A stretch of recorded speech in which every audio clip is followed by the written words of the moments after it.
ಜೋರಯ್ಯ, ಕರಿಗೌಡ, ಕೆಂಪರಾಜು, ಈರಣ್ಣ, ಕಾಶಿ ಇವರೆಲ್ಲ ಆತರಪಟ್ಟು ಜೀವ ಕಳ್ಕೊಂಡ್ರು ಅನ್ಕೊಂಡಿದ್ದೆ. ನಂಬ್ಕೊಂಡಿರೋ ಬೆಲೆಗೆ ಬೆಲೆ ಸಿಗ್ತಿಲ್ಲ ಅಂದ್ಮೇಲೆ, ಮಾಡಿರೋ ಸಾಲ ನೆಮ್ಮದಿಯಿಂದ ಬಿಡ್ತಿಲ್ಲ ಆದ್ಮೇಲೆ, ಸರ್ಕಾರದ ರೈತರು ಕಷ್ಟನ ಕೇಳ್ತಿಲ್ಲ ಆದ್ಮೇಲೆ, ವಿಷ ಕುಡ್ದೆ ನೇಣ ಮಾಡಿ ಇನ್ನೇನ್ ಮಾಡ್ತಾರೆ? ನಾವು ರೈತರು ದೇಶಕ್ಕೆ ಅನ್ನ ಕೊಡೋದು ಮಾತ್ರ ಗೊತ್ತು ನಮ್ಗೆ. ಹೊಟ್ಟೆ ಊರ್ಕೊಂಡು ಕಿಟ್ಟಿದೀನಿ.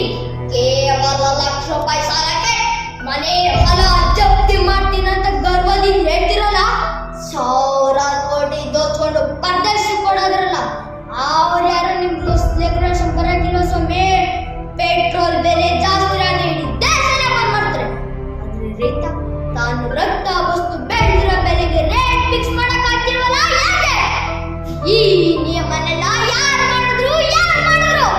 ಒಟ್ನಲ್ಲಿ ರೈತರಿಗೂ ಉಪಯೋಗ ಯಾವ ನಿಯಮನೂ ವ್ಯವಸ್ಥೆಗಿಲ್ಲ ಅನ್ಸುತ್ತೆ. ಒಂದು ಸಲ ರೈತ ವ್ಯವಸಾಯ ಬಿಡೋ ನಿರ್ಧಾರ ಮಾಡಿದ್ರೆ ಈ ದೇಶದ ಪರಿಸ್ಥಿತಿ ಹೇಗಿರುತ್ತೆ ಅಂತ ಯೋಚನೆ ಮಾಡಿದಿರಾ? ಯೋಚನೆ ಮಾಡಿಲ್ಲಲ್ಲ? ಕೊನೆಯದಾಗಿ ಈ ಒಂದು ಮಾತನ್ನು ತಿಳ್ಕೊಳ್ಳಿ. ಯೋಧ ಇದರ ಸೈನ್ಯ, ರೈತ ಇದರ ದೇಶ. ಯಾವತ್ತೂ ತರಗಲ್ಲ, ಯಾವತ್ತೂ ತರಗಲ್ಲ. ನೇಗಿಲ ಹಿಡಿದ ಹೊಲಗಳು ಹಾಡುತ್ತ ಉಳುವ ಯೋಗಿಯ ನೋಡಲ್ಲಿ,